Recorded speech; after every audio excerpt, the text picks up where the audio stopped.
Picture this. You're not just fixing cars, you're living your passion every day.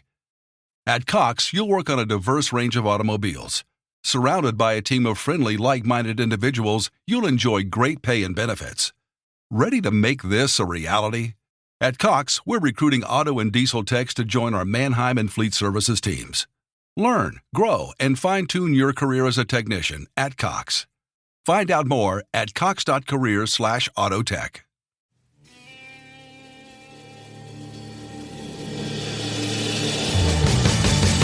You have the right to remain silent. Anything you say can and will be used against you in a court of law. You have a right to an attorney prior to and during any question. If you can't afford one, the court will appoint one for you. Do you understand your rights? When the wolf is at your door, you running's over, that's for sure. He already knows all about you. Cut you down, no matter by you. Now you better walk the line. Real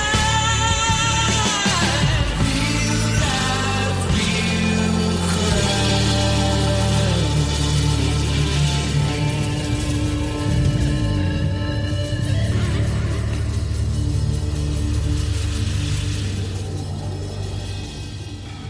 Warning, this episode of Real Life, Real Crime, the podcast, may contain descriptions of acts of violence or that of a sexual nature and should be for people that are 18 years or older. Heed my warning, people. I do not get the facts of these cases off of the internet or from some television show. The facts I'm retelling you were presented to me by the victims of the crimes or the perpetrators who committed the crimes against the victims. My descriptions of the crime scenes, what I saw with my own two eyes. If you're going to get offended, please turn this podcast off now. Thank you. Hello, everybody, and welcome to this episode of Real Life, Real Crime, the podcast. As always, I'm your host, Woody Overton. And love you all so very, very much. And you continue to check up on me and everything else. And lifers are the best fans in the world. And I'm going to continue this episode of what happened. And I'm sorry I had to make it a two-part, but there's a lot more shit that goes in it, y'all. So let's just get straight down to it.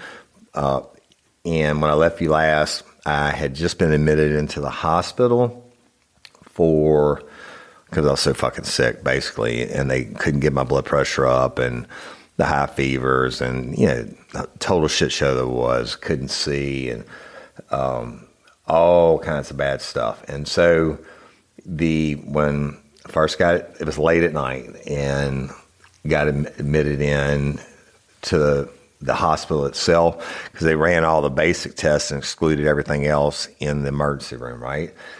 So they moved me to the room at 11:50 p.m. and they started testing me for sepsis. A lady named Lexus was my first nurse. And y'all, I wish I had all the names because 90% of them are so great. And Lexus is the one that I told that, my head's in pain, my body's in pain, and I'm on fire, right? And so they do whatever. And that night, that's 11:50 at night. They're coming in it was just nonstop, people coming in, et cetera, right? The next morning, early, I wouldn't think doctors would be at the hospital this early, but I had a number of different doctors, and the first one was Dr. Upu. I hope I said your name right, sweetie. She came in, she ordered an ultrasound of my heart, and they came in, they did that, like with the gel and the machine, like like you looking for a baby and shit, and did it in all my valves and, whatever, right?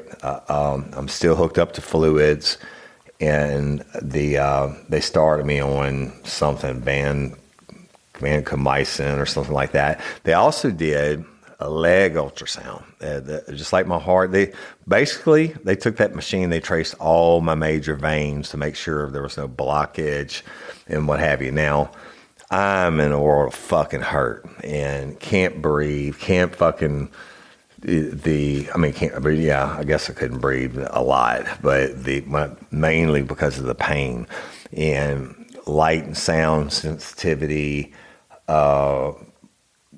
high fever, low blood pressure. And y'all, when I say low, that shit kept dropping and they kept pumping full of fluids.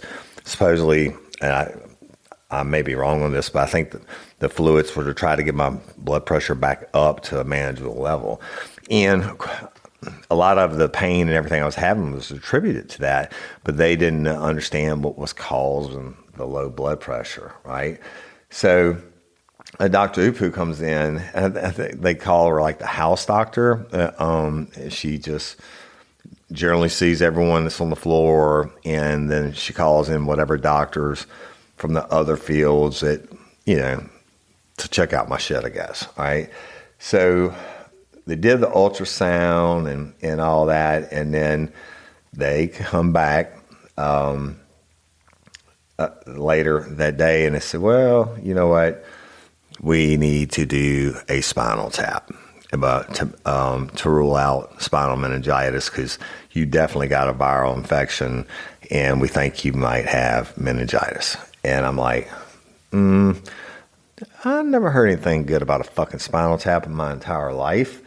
But they ordered it. I didn't want it, but I mean, I'm in there and you got to have it, right? They take me down at some point that day, same day. I've had no sleep. Look, fucking hospitals, man. It was like every fucking minute somebody was coming in the door. I had the lights off, no sound, and they're just knocking the door, knock, and come in. Housekeeping, and one girl comes in and she's got a fucking duster and she starts to dust the blinds and making noise with the blinds and doing this. I'm like, hey, you fucking can't be in here. And I mean, every little sound was like stabbing me in the head. And basically, I kicked her out, right? And then somebody else would come in. They bring you a meal, right? Oh, whatever. Here's your breakfast. And I'm like, fuck. I just want to lay here. Just leave me alone. The lights are out, and it just kept going on. And I think Cindy was taking notes, and it worked out to be, until we stopped it, put a stop to it, and then it was still bad. But it worked out to be like every 2 to 9 fucking minutes, somebody came in my room. All right.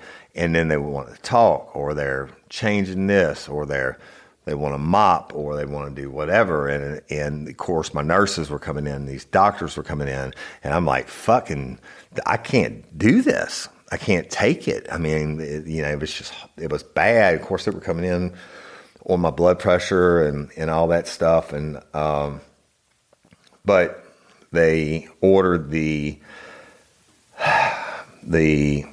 fucking spinal tap. All right. And at some point they take me out, they roll me out. I had to get on another bed, and I put a shirt around my head, and I don't know where they took me, wherever the fuck did you do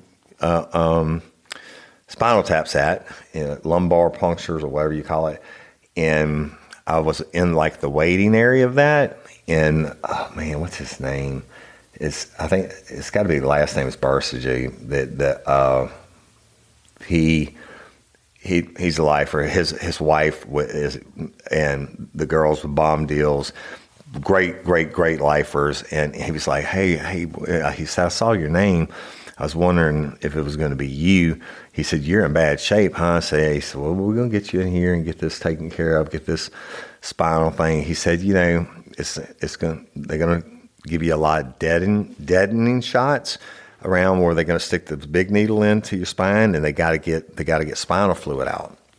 And I'm like, bro, and when he told me about his wife, and I was like, you tell her I said hi, and I hadn't seen her in a minute. And you tell those girls I said hi and everything. And he had come to one of the crew bashes and all that. But I remember them willing me in for the procedure, and he wasn't in the ring for that. And Sydney was out in another waiting area away from where I was. But I had my face wrapped, and they had to get me off, and they put me on this gurney face down. They said, you got to lay face down. I said, I don't give a fuck. Just do what you got to do. I just certainly don't want anybody fucking with my spine with a big needle or anything like that. But I'm in the hands of professionals, right?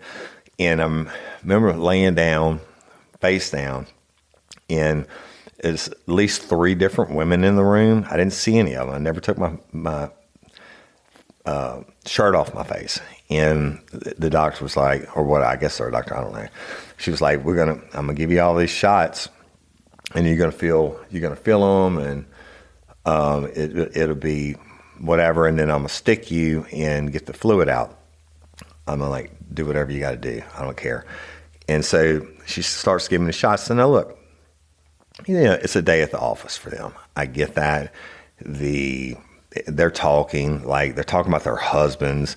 One of them was in Gulf Shores golfing, and one of them was doing such and such. And the lady that was giving me the shots, the one that was going to do the spinal tap, is talking about them too. And they're joking shit about their husbands. And look, I'm there dying. Like, I'm in like the worst fucking pain. The shots were nothing compared to everything else that I was feeling.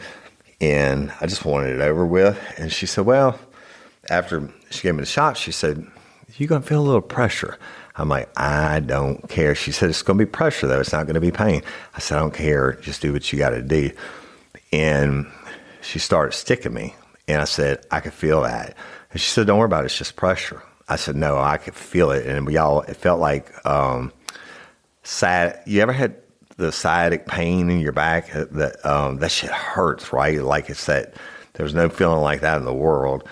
And I could feel that when she's putting the big needle in, and I can't see it, but I can know she's sticking me because I can feel it. I said, it's pain. And she said, no, that's just pressure. And I said, I'm telling you it's pain. She said, no, it's pressure. And then y'all, I'll never forget it. It went through my lower right side of my back, down my leg, all the way to my foot. And I came off the table, and I started screaming like a bitch. I was like, fuck. And as bad as pain as I was in, that pain that went down my leg to my fucking foot, I was like, fuck. And now here I am. I got this big ass needle in my spine, or close to it. And she's like, oh, and then they all got fucking serious, right? She's like, no, stop. She said, don't move. And she said, but what is it? And I said, I can fucking feel it. And so she did whatever. They got all serious and shit. Then no more joking about golfing and whatever. And I'm sure they thought it was going to be another routine spinal tap, but at the shit show I'm living and breathing, it was just fucked. And I didn't know at the time that she had hit a nerve or something, but I looked it up later on. And, but she was like, she said, just be still. And she said, I don't know if she deadened it more or did whatever the fuck, because I was face down. And then, and I could feel the pressure after she got off the nerve or whatever it was. And I'm literally fucking crying, right? And evidently she made it to my spine. And guess what? They weren't talking. And then she said, there's no spinal fluid. She said, I can't get anything out. And, I guess that's not a normal deal for them. And she said, I'm going to keep trying. She kept trying. And evidently, she could not get any spinal fluid out of my spine. And she said, baby, listen, you are going to have to turn on your side. She said, the needle is in your back. We're going to help you. You're going to have to turn on your side. I've got to try to get fluid out another way. Later on, when I read up on that part, when you have such low blood pressure, evidently it's harder to get spinal fluid out. And so they put me, I said, I don't care, just fucking do it, right? At this point, I had the red ass. And they gently get me on my side. I'm assuming the needle was still in my back. I don't know for sure. But they, like kid gloves now, right? Get me on my side. And went another minute or two or however long it was, and she said, I still can't get anything out, and I can't get any fluid. And I don't know what the fuck they were going to do then, cut me open or whatever. But then at some point, she said, oh, here it comes. And she got enough spinal fluid out, right? I don't think I've ever screamed that loud my entire fucking life whenever that pain went down all the way down to my foot. And when she got done, I said, that pain went all the way to my foot. And she said, well, you're okay now. And, we got the fluid and whatever. And I don't know if you call it recovery, but I was there for a few more minutes or however long. Fuck, it may have been an hour. I don't know. And they wheeled me back out to where Sin was, and my face is covered. I'm not looking at anybody. And they wheeled me all the way back through the hospital and the elevators, and everything's killing me, right? And when we got back to the room, we got back into bed, and I said, did you hear me scream? She said, what are you talking about? I said, did you hear me fucking scream? I screamed the loudest I've ever screamed in my life. And she said, no. She said, they told me everything was fine. They came out and said they got the spinal fluid and that you were doing great and everything went fine. I said, well, I can fucking tell you one thing. It didn't go fine, right? I mean, that shit ain't supposed to happen. But it's just par for the fucking course, right? Just a real bad shit show. So they sent that off, and it is what it is, right? Later that night, now meanwhile, don't forget, they are pumping me full of fluids. Later that night at 3:33 a.m., my wife is really concerned, right? And she asked to see the doctor. Now, I'm pretty sure if it's 3:30 in the morning and you're the doctor on shift, that means you're the low man on the totem pole.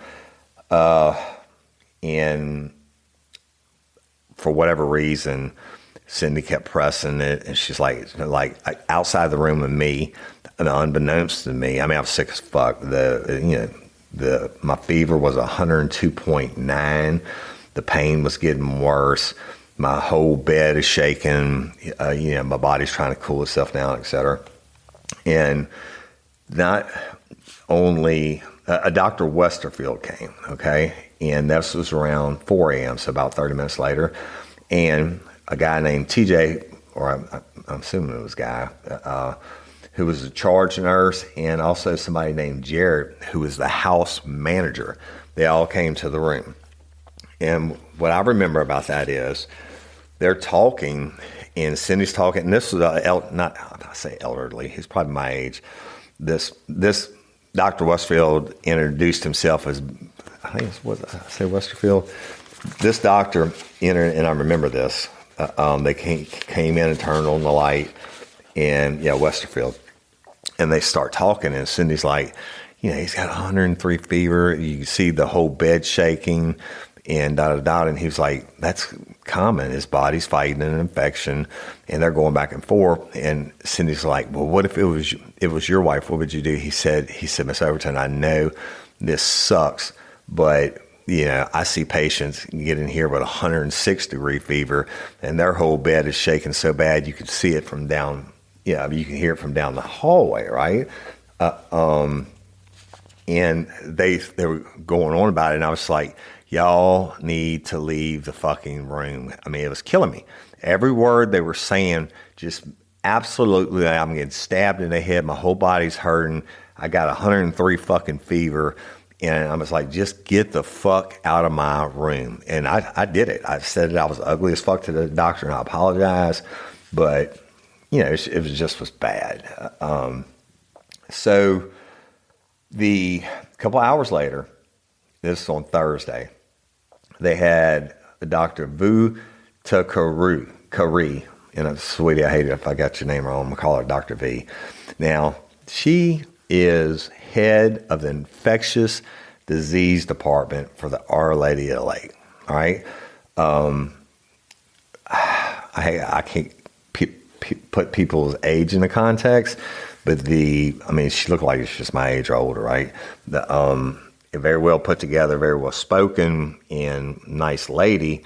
But she's an infectious disease doctor. Now, the spinal tap come back.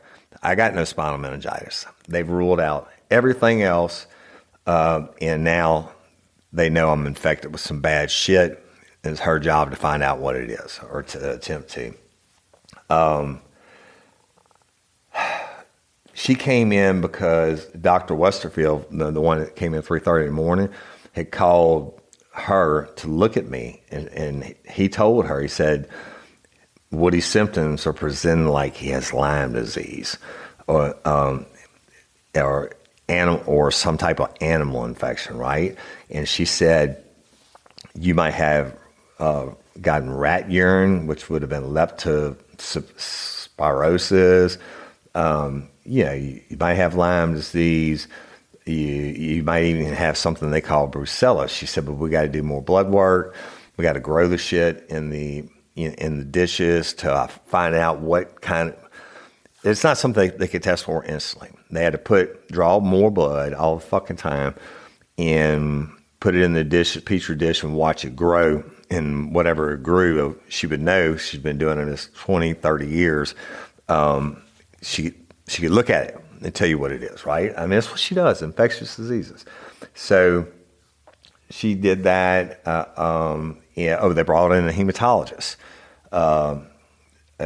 There was a Dr. Cataldo who came in, and for some reason I was able to talk at that time, and I was thinking of Dr. Cataldo, who was the coroner after Hurricane Katrina that worked all the bodies and put them in the refrigerated trucks and all that stuff. And so I said something about that, and he's like, no, my name's different. The oncologist, that's what it was. That was Dr. Cataldo's nurse practitioner and hematology/oncologist. Now we got to make sure Woody doesn't have cancer, right? And they did all that shit. But Dr. V, Vubta Kari, that I told you about, she's like, I'm going to start him on a wide range of antibiotics for animal diseases. Hey, y'all, changing my wardrobe from summer to fall, it's never easy. Luckily, Quince offers timeless and high-quality items I adore, ensuring my wardrobe stays fresh and I don't blow my budget. And there's nothing easier than going to Quince and choosing these high-quality items, like cashmere sweaters from $50, pants for every occasion, washable silk tops, and so much more. The best part? All Quince items are priced 50 to 80% less than similar brands.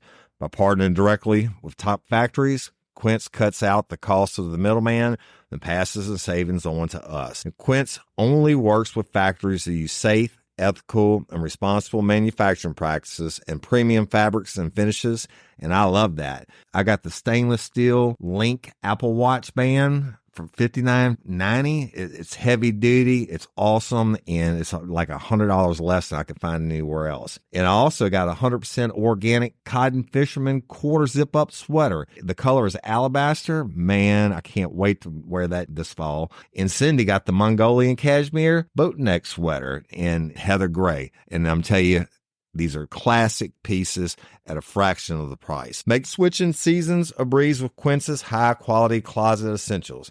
Go to quince.com/RLRC for free shipping on your order and 365-day returns. That's QUINCE.com/RLRC to get free shipping and 365-day returns. Quince.com/RLRC. You'll thank me later. Spark something uncommon this holiday with just the right gift from Uncommon Goods.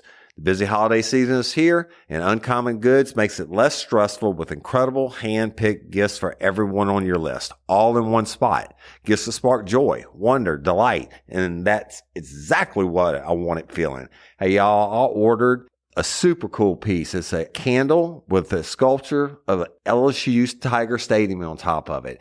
And each officially licensed laser cut wooden replica features up to 4 layers of detail, creating a bird's eye view of a specific football field, seating section, and more. And every label includes your stadium's name, the team's logo, and school location. And it has a coconut, soy, vegan wax infused with sandalwood smell that creates tailgates and touchdowns scent profile, reminiscent of game day. It's invigorating like fresh cut grass and nostalgic like smoke from a pre-game grill, and calming like the crisp autumn air of a new semester on campus. Y'all, I love it. I have it at the base of my TV, and I'm ready to watch the Tigers play on Saturday night, right?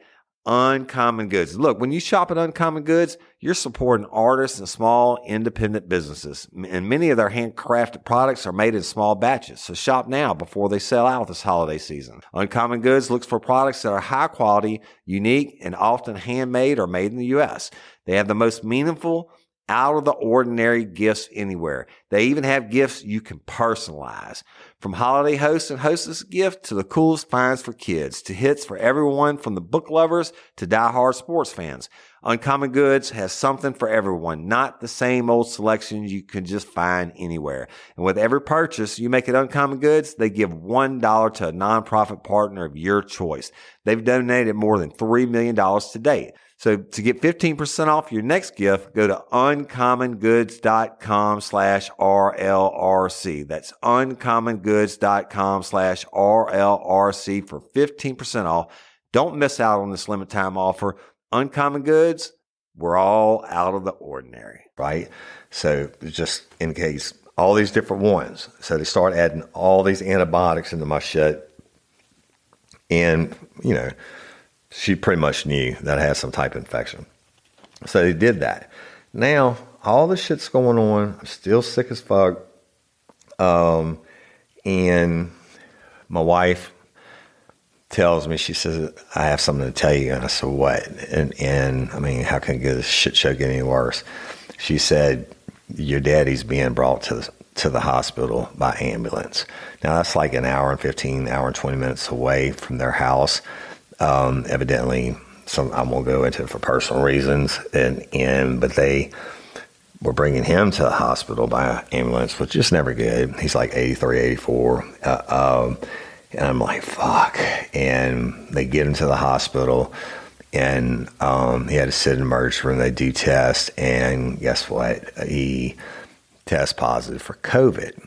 Now, so did one of the ladies that helps take care of him. She tested positive for COVID, and pretty sure my mama had it too, but my mom was like, fuck it, I'm not getting the test.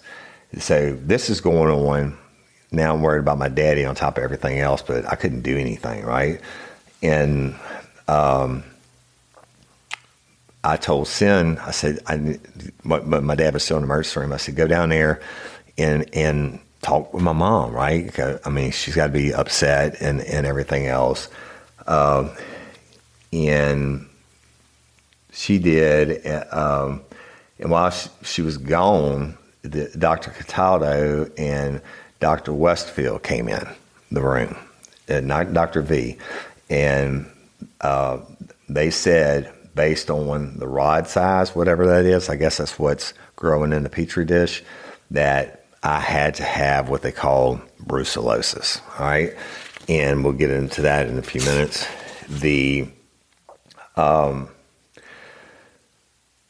My symptoms, were getting worse. They can't just, they could tell you what they think it is, but that they could be confirmed as brucellosis, because once they saw what they thought to be brucellosis, it's so motherfucking rare. There's only one lab in the United States of America that tests for it and can confirm it.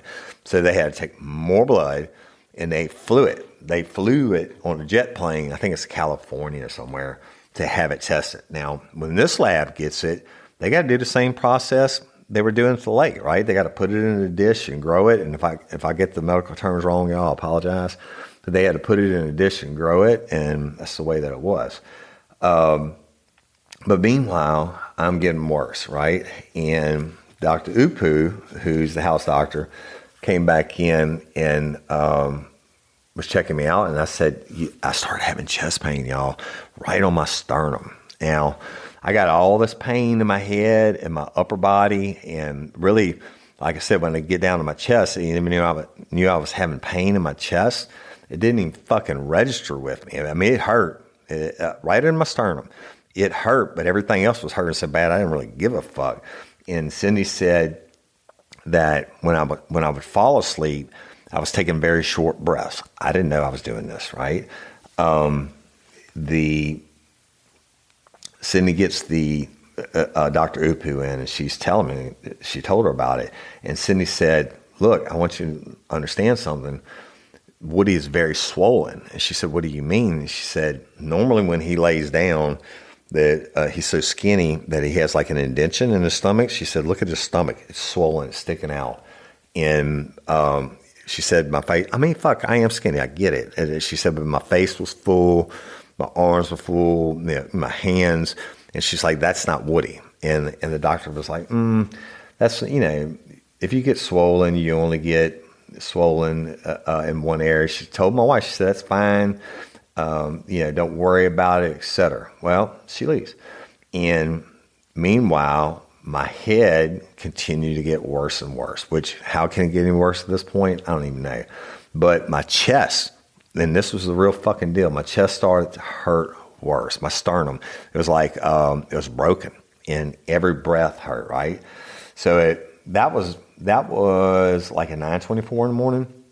At 12:15 p.m., Dr. V, the infectious disease doctor, comes back in, and she asked about the pains that I was having, and she touched my stomach, and she said I was fine, right? Well, okay. She said the pains, my chest pains were caused by the fluid. 3 hours later, at 3:15, Kennedy, the nurse, came in and they were doing my vitals and shit. And she asked me, she put the stethoscope on me. And she said, take a deep breath, which they'd been doing, and it was been fine. And when she did, it was fucked. I started coughing. I couldn't catch my breath. I didn't realize it because I hadn't taken a deep breath. And I started taking a deep breath. I took the deep breath, and when I did, I started coughing. I couldn't catch my breath. And guess what happened? I was coughing, and I started coughing up blood. While I'm coughing, I'm like can't catch my breath, coughing, and I can't. It's so much coughing coming up, blood coming up. I can't catch my fucking breath, right? And what did they do? Kennedy left, called the doctor, and the doctor said, send him for a chest x-ray. Another trip down the hallway, across the hospital, whatever the fuck. And I'd had MRIs done and CAT scans, all this time during this pain, but they took me for the chest x-ray. Well, guess what? It comes back, and I got diagnosed with a pulmonary edema, which basically, how they explained to Sin was I had fluid. I had so much fluid on me that I was going into congestive heart failure. I had that much fluid around my heart, right? And at that time, that was at 3:15 when they sent me for the chest x-ray. Like 4:19, I'm reading Cindy's note, that I was diagnosed with that pulmonary edema or whatever. She demanded to see the doctor again, and Dr. Upa was the one that came back in, and Cindy mama beared and basically ripped into her, took her out in the hallway because I couldn't hear it, because of the pain, etc. And she demanded to see the head doctor. She went to the charge nurse, Adrian, and said, I'm going to stand here until I get the head doctor, right? And the head doctor comes, and she complains about getting better and about the edema, me coughing up the blood, the chest pains and all that stuff. And that doctor started me immediately on Lasix or whatever it's called, where you pee a lot. Oh, I remember him being in the room, and he said his body weight. And I don't know if those beds in the hospital measure your body weight or whatever, but he's looking at my chart from when I came in. I had gained 22 pounds in 2 days, and it was all because of the fluid. Now, the fluids they were pumping me with was to keep my blood pressure up to keep me alive. But he was like, pretty sure he's going to die from this if we don't get the fluid off his heart and everywhere else, right? So just more shit show. And the coughing up with the blood, that doctor said that's unexcusable. And they assured her that it would get better, as the fluid got off. And now the fluid part, that was bad because I couldn't even get out of bed. So, and this might be TMI, but or I was literally, they didn't want to send me to get a catheter put in because it had to take me to radiology and would do whatever the fuck that process is. So I'm just pissing in this bottle in the bed and all the pain I'm in, and I pissed on myself so many times, and I hadn't had a shower in forever. I can't imagine what that room smelled like. But okay, so now I think it's like, this is Saturday morning or something, and they had called in a GI doctor, and this dude was fire, and I got to find his name, and I'll tell you why a little bit later. But he comes in, I'm vomiting blood now, right? Like hunks. It's not just blood. It's like pieces of my stomach lining that are coming up in it, and they're taking photographs of it and all that stuff. So they bring him in, and he's like, he said, bro, we got to have surgery. You got to go to surgery right now. He said, I got to get you. He said, I'm calling in my team. We got to get you in there. We're going to put you to sleep, and we're going to, whatever the thing they shove down your throat to look at it. He said, I believe, he said, I know you have internal bleeding, no doubt about it. He said, so we got to figure out where it's coming from. And then he asked me about the ibuprofens. He said, have you been eating a lot of ibuprofens? I said, I've eaten more ibuprofens probably anybody in the history of the world over the last 3 months, but especially over the last 2 weeks. And he was like, oh shit. He said, then you probably got holes in your stomach from the ibuprofen. He said, then there's a reason they tell you to only take 2 at a time on the bottle, right? While his team was getting ready and everything, they put these leg stimulators on me because my blood pressure, was dropping, I guess because of the Lasix or whatever. And this thing, I can't rest anyway, but this thing's going off like every 2 minutes on both of my legs, and it's pumping up air, which pushes all the blood into my heart to keep my blood pressure up. They go in, they take me down for surgery. Best group of people. And there were like 4 or 5 of them. I still had the shirt over my face and stuff like that. They end up being lifers, which was so freaking cool, and the one's like, oh, I listen to you all the time. And the other one's like, yeah, I listen to that, and da-da-da-da. And they were just real cool. And of course I was suffering really bad. The anesthesiologist comes in and explains stuff, whatever. They put me to sleep, do what they do, and wake up. And I think that the doctor told me they fixed 9 holes in my stomach, bleeding ulcers. And so that happened on Saturday, and I get out and I'm in my room, whatever, still sick as fuck, and the legs, no food. I can't eat any food or anything because of my stomach and the surgery and all that, and another bad night. The high fevers, everything is such a shit show. And Cindy called back in the doctor, that head guy again at some point. Now, at this point, I think they know who I am, right? And they don't want anybody to die, but they certainly don't want me to die. And I believe they're some of the best professionals in the world in what they do. But the guy comes back in, I remember him arguing over my fever again. And they started me on, the doctor had started me on, they started from like Percocets. I'm like, it didn't even touch my shit. And then they went up to whatever and went up to whatever. Finally, he ordered oxytocin or cotton, whatever you call them, Oxycontin. And that was to be given every 2 hours, and I could have Tylenol in between. And you know what? I could tell you when the oxy started to take effect, because I had clarity for a few moments, so like maybe 30 or 40 minutes. And the only person I talked to when I was in the hospital, twice I talked to my dad. Now remember, I told you my dad was in the hospital, right? But he was so worried about me and what have you. And when the oxy kicked in hard enough, that I talked to him briefly those 2 times. I didn't do social media. I didn't look at my damn phone, right? But the oxys didn't do it.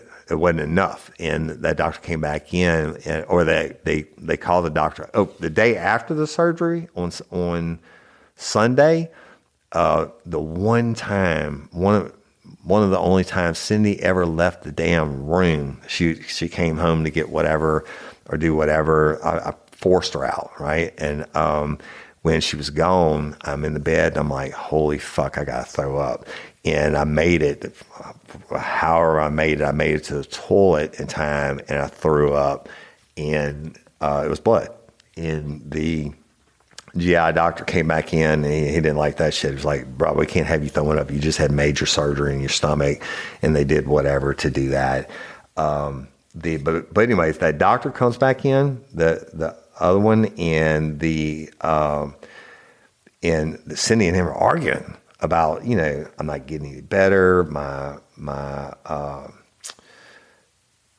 pain and everything in my head and all that. And look, I remember this distinctly. And I remember I already kicked this doctor out, and he's older than me. I already kicked him out of my room once, and they're sitting there talking about it. And I said, with a moment of clarity, probably when he ordered it on the Oxy. As soon as I had the Oxy as soon as it started to wear off, I could call for a liquid shot of morphine. They would put it straight into my IV. And so that morphine, the problem with that is it only lasts like 20 or 30 minutes, but it really did give me some relief. And, but it didn't last, right? I could tell you as soon as it started to wear off. Anyway, that doctor's back in there, they're arguing about my shit. And Cindy's like, he's not getting any better, and da-da-da-da. And they're going back and forth. And I said, listen, I don't give a fuck about the fevers. I don't give a fuck about the shakes. I don't care about the pain I had in my chest. All I care about is this pain in my head. I can't even fucking breathe. I said, I will deal with the fever, the pain from the fever or whatever. But right now, that shit's not even registering because my head is literally being torn to pieces. Even listen, y'all. I said, so I don't give a fuck. Cut the rest of the medicine out. Give me more medicine for my head. And then get the fuck out of my room because y'all are killing me. And that's actually when he ordered the morphine, right? And I mean, he's a good guy. It's not his fault. But it is what it is. So they had started me on one of the antibiotics, and that was on a lot. It was called rifampin. And they're taking blood like 7 or 8 times a day. They took it at like 3:30 in the morning. The nurse would come on for the day shift. They take it in at 5:30.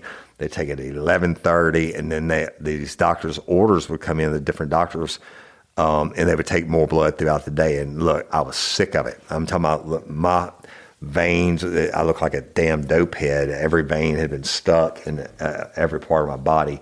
But they said that rifampin or whatever it's called was messing up my liver. That came back into blood work, and so they had to stop that, right?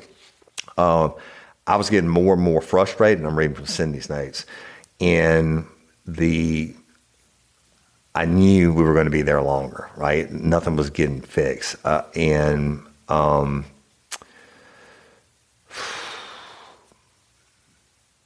did this, y'all. Those couple of days were the ones when I was telling you that when the medicine kicked in, the morphine or whatever kicked in, I was brought down to a level where I could actually think. And all I would do is pray. And I don't care if you believe in God or don't believe in God or whatever you believe in. That's up to you. I'm not going to force my shit upon you. I'm just telling you what works for me. And I would pray. I prayed directly to Jesus, and I said, Jesus, I'm having this moment where at least I can think. I said, Jesus, and I did my sins and everything, and I said, and I'm ready to go. If you want to take me home, please take me now because I cannot deal with this anymore, right? Now, it had been like a couple nights before, like on that Wednesday night, I think, when I told Cindy, I said, we don't ever use this. Please get on Facebook and tell everybody it's me. I'm asking for prayers this time because I know they work, right? And y'all answered and had been praying, and I found out so much more afterwards and everything. But I was frustrated and I was defeated and I was ready to go to heaven, right? To my heaven. So that's Saturday. Now Sunday comes, and remember I've been on this spectrum of antibiotics. And Dr. V, the infection doctor, did come back in at one point, and she's like, Woody, it's going to be brucellosis. And she said, so I'm going to change your shit. She didn't say shit. I'm going to change the medicine. She said, I'm researching stuff. I talked to other doctors in the field that have treated brucellosis before. You can't have the rimfampin or what it's called. She said, I'm going to start specifically targeting this, even though it hasn't fully grown out in the dish in California, wherever the fuck it was. Hey, y'all, let me tell you about Gobble. All Gobble meal kits are pre-prepped. That means less work for you and less waste in your kitchen. Their meal kits include everything you need so you can save time at the store or just skip that trip entirely. I got the box in and I had 3 different meals. I had a Kung Pao chicken, crispy fish tacos, and a beef bourguignon, however you say it. But let me tell you about the classic beef bourguignon. Look, it came with beef pot roast and a beef broth concentrate, red wine demi-glaze, cremini mushrooms, cipollone onions, mashed potatoes, baby carrots, and rosemary thyme butter. It was so easy to make. Literally like 15 minutes it took Cindy. And let me tell you something, and all the dishes were fire, but this thing was like a taste explosion in my mouth. It's just unreal. We've got to spend more time together and more time doing the things we love because everything came in this one single box right to my door. So see what a difference Gobble will make for your household.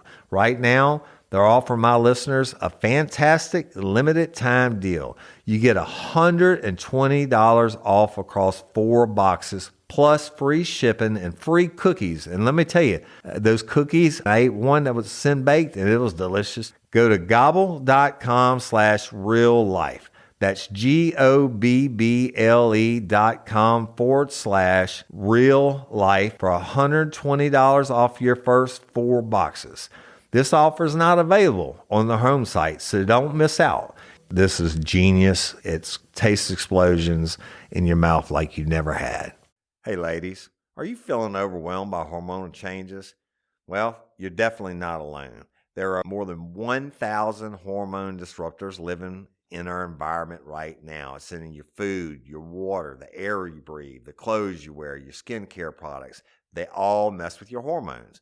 Then there's the natural hormone changes your body goes through, premenopause, menopause. And while it's a natural process, it doesn't mean you have to suffer through it. The good news is you don't have to suffer through it anymore because now you have Hormone Harmony, a formula made only with herbal ingredients that are shown to reduce hormonal symptoms in women of all ages. Hormone Harmony is not just a hormone support and supplement. It's become a phenomenon. Women can't stop talking about it on social media. A bottle of Hormone Harmony is sold every 24 seconds. And the biggest benefit? Well, my wife says it makes her feel like her own self again.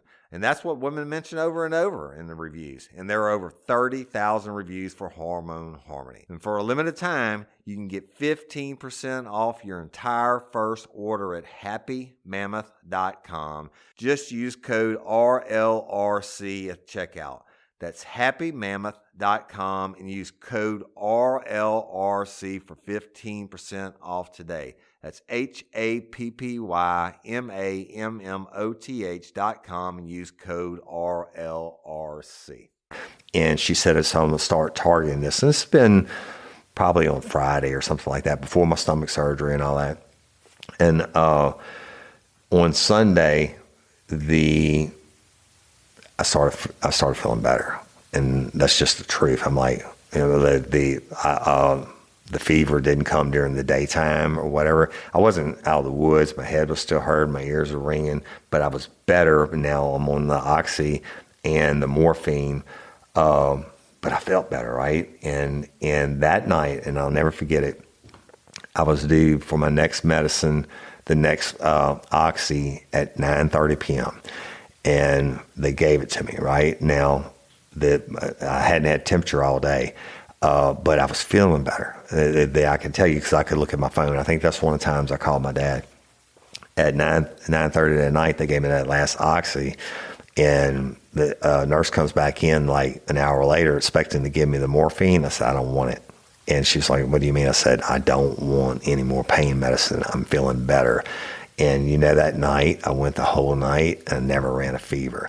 Now, I know I'm turning a corner, right? Oh, I didn't take any more Oxy. I didn't take a fucking Tylenol, nothing.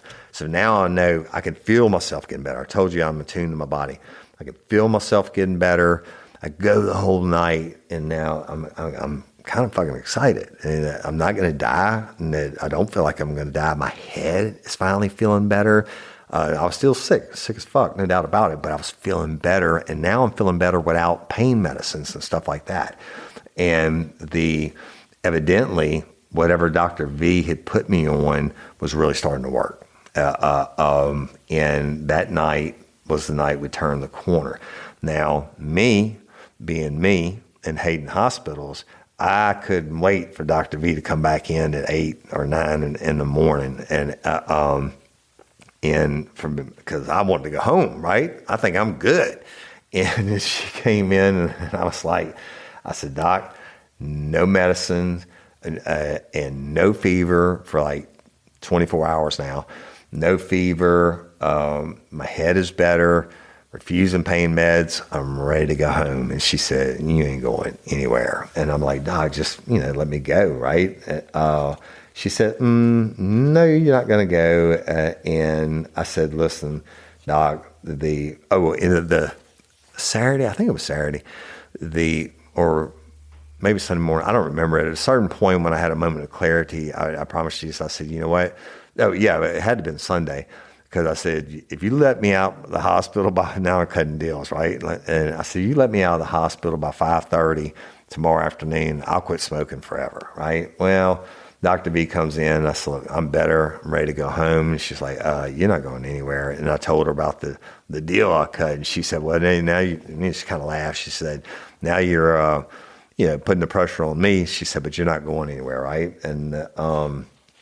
But she told me that, was definitely looking better and was feeling better and all that. The next day, Tuesday, she comes back in the morning thing, and y'all, I hadn't had any fever. I was feeling a million times better and everything. And I told her that. I said, Doc, I want to go home, right? I want to go home now. She said, Mr. Overton, I don't think you understand how sick you were. She said, you were dead. She said, you were literally being held alive by different various means. And do you realize you've been here 8 days today? And this is the second time I've ever seen your face. She said, the rest of the time you covered your face up from the pain and everything else. And then she said, you definitely have brucellosis. It came back, it's confirmed. And what happened, y'all, was it's very, very rare. I thought I was the only case in the history of the state of Louisiana, and I'll explain that in a minute. But obviously, I'm not. She said it's so super rare. She said it's not rare, but animal to animal happens all the time. And she said, but animal transfer of brucellosis to a human, unheard of. And she said, I've never seen it in my entire history of my career being an infectious doctor in the state of Louisiana. I've never seen a case of this. She said, I've been consulting my colleagues, There were only 2 confirmed cases in in the United States of America last year. She said, that's how rare it is. And I'm thinking, well, fuck, why couldn't I win the Powerball? Why I have to get brucellosis? She said, but you did. We had talked previously about me cleaning animals and all that, and I told her it was almost 3 months. I cleaned like 17 hogs that weekend, but I cut myself really, really bad. And I always cut myself when I'm skin shed, but I cut myself really, really bad to the point where I wrapped it up in the blood pretty much all weekend. I had to keep wrapping it, but I wasn't going to the doctor, right? And I'm going to post a picture this week and it's showing y'all with me with a hog and showing you my hand so you'll understand. She said when you had that cut and you were cleaning those hogs, one of them was infected and you got that hog blood in your hand. And that's what made you so sick. And she said it came on over a long period of time and your body just got to where it couldn't fight it anymore and you're going to die. And that's a fact. But obviously prayers work. Y'all came through once again and, saved my life. And look, I'm going to tell you something. When I could watch the stuff, the videos and read text messages when I was feeling better, like Sunday, Monday, Tuesday, shit, it made me cry. And I felt so loved, so blessed that I have all y'all out there. And I will always say it to the day I die. Your prayers are what carried me through. And people saying, don't give up. Shit, I'd given up. And that's the truth. I was ready to go. Wouldn't hurt my feelings at all. Sure, I want to see my kids. And my first grandbaby's due in August, right? And I want to see my youngest son grow up. I want to see my older kids continue to thrive as young adults, right? I want to be married to my wife. And evidently, God wasn't through with me yet. Y'all carried me through. And I'm scared to death of a hog now, right? But my kids ordered me Kevlar gloves. So when I clean them this year, I would be wearing gloves. And my buddy George would always be like, Rob, put on these plastic gloves. You're going to clean that hog without any gloves? And I jokingly would say, if I didn't, then I might miss out on a chance to give the hog something. Well, the joke was on me. I got the brucellosis. Now, brucellosis is real common throughout the rest of the world where they don't have like pasteurized milk and shit like that, and you can get it like that. But in the United States, they have more the cases that generally get reported are around Yellowstone National Park for whatever reason. But like if your herd of cattle test positive for brucellosis, so many of them test positive, you got to kill the whole herd. It's very infectious on animal to animal, but not animal to human. So let's fast forward. I get checked out at like 8:30 that night, full 8 days in the hospital. Would have been 9 nights. Get checked out, get sent home on home health care. I have one company that has to come draw my blood, send the blood to the lab, and then the same day the lab gets the results, they send it to especially pharmacists who mix this one compound IV antibiotic that was so strong, if they get it wrong, it'd make me go deaf, right? So I had them, I had those two different companies. But before I left, they put in I guess you call it a PICC line, where the PA came in and they scoped it and they inserted the thing inside of my vein in my arm. So every time they came in and drew blood, or for 7 days, I had to take this liquid, this IV antibiotic. On top of that, I'm taking much more medicine, one for my stomach and one super strong antibiotic that it's a pill and I have to take it to mid-July. If I take that fucker and I don't eat 30 minutes before or 30 minutes after, I throw up. And I've thrown up a couple times since I've been home just because I missed that window. But I came home and made it through the home health care, finished that shit up, and still on the medicine, feeling better. I dropped 7 episodes this past week, right? And so I'm back, and I love and appreciate each and every one of y'all. You just don't know. All right. But now we're back. I'm going to tell you something. I feel better than I have felt I just couldn't tell you, years and years and years. So back, people. The Real Life, Real Crime Original is going to drop on Saturday. This will be the last one you get about a personal story like this. I'm going back to the old cases. Mondays is the Woody Overton window with me and Mike Agravino. Tuesday, Jim Chapman and I, Real Life, Real Crime Daily. Wednesday, Jim Chapman and I, Real Life, Real Crime Daily. Thursday, Real Life, Real Crime Daily, Jim and I. Thursday also, Bloody Angola, Jim and I. Friday, another Wow with Mike Agravino. So you're getting like 7 drops a week. Patreon members, convicts, listen, I have something. It's in the tank. I'm not going to do it this week now because it's going to be too late. Next week you'll get it. Thank you for your support, continued support. I love it. But now I think it's been such a perfect shit show of bad things over however many long months, and knock on wood, I finally turned the corner on everything. And so we're back. I'm rested, refreshed, ready to rock and roll. And I'm going to end this episode. I probably forgot some shit or whatever. So I'm going to say this. When I got out, I got called by like CDC and infectious disease people, and they wanted to know when and where and how it happened and blah, blah, blah. I got contacted by another lifer because the lady had told me shit and never had a case in Louisiana. I got contacted by another lifer who caught brucellosis from a fucking hog in Darlington, which is probably 10 miles from where I caught it at when I was cleaning this one. And he had a lot of the same things that I had, and it came on over a period of 3 months, and they were in a hospital and they couldn't figure it out. We had some stuff that was different, but almost everything else was similar. Holy shit, people. It's a piece of a party you don't want any part of. But anyway, I forgot what I was telling you that. But so let's just end this. LOPA, Louisiana Organ Procurement Agency. You know, it's my jam. And you don't have to be from Louisiana to become an organ donor and save lives and be a hero. You can be a lifer from Istanbul, right? Go to lopa.org, take 2 minutes, fill out the questionnaire, be a hero, right? Be a hero. People are dying every day waiting on organ transplants. And yes, they're nonprofit. They do a lot more than that. But I've met so many of these survivors. I've met heroes' families, meaning the people who were the organ donors, and I met the basically survivors who received the organs. So if you can, please become an organ donor, okay? And talk to your family about organ donation. That's just as important.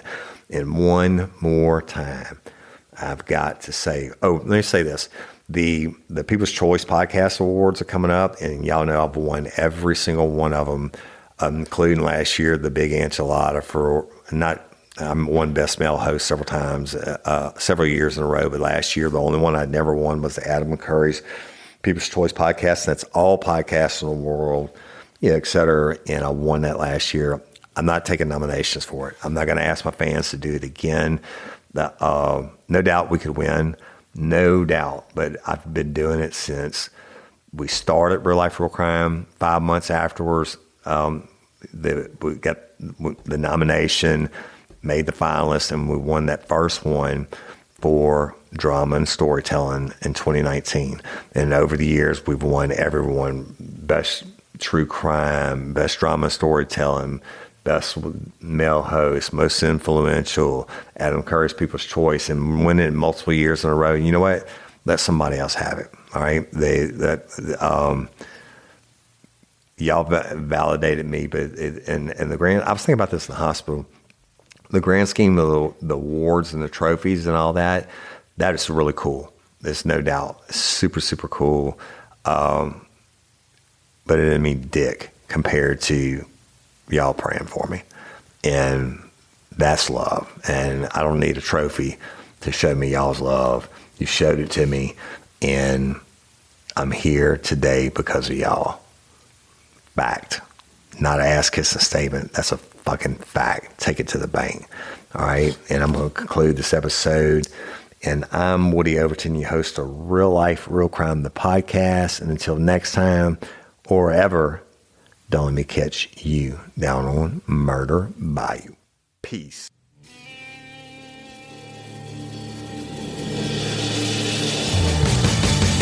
You have the right to remain silent. Anything you say can and will be used against you in a court of law. You have a right to an attorney prior to or during any question.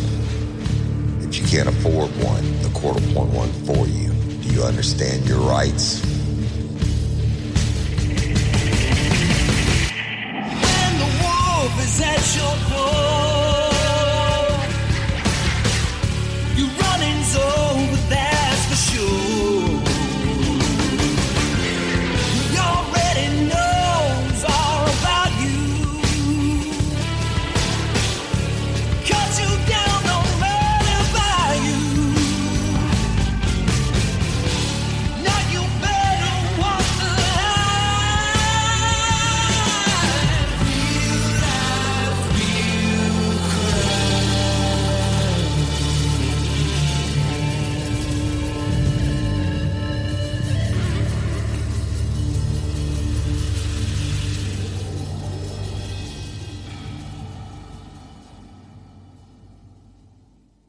Picture this. You're not just fixing cars, you're living your passion every day. At Cox, you'll work on a diverse range of automobiles. Surrounded by a team of friendly, like-minded individuals, you'll enjoy great pay and benefits. Ready to make this a reality? At Cox, we're recruiting auto and diesel techs to join our Mannheim and Fleet Services teams.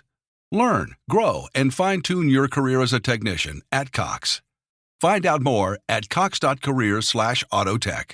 My name is Trace Akins. I'm from Moultrie, Georgia. To be an organ donor, it would make my family really proud to see something of me live on in someone else. I want my legacy to be me being there for someone who really needs me and helping someone out that really needs help, hoping that they will continue that legacy within themselves and do that with their friends and family. When you become an organ and tissue donor, your story continues. LifeLink. Register today at mystorycontinues.com.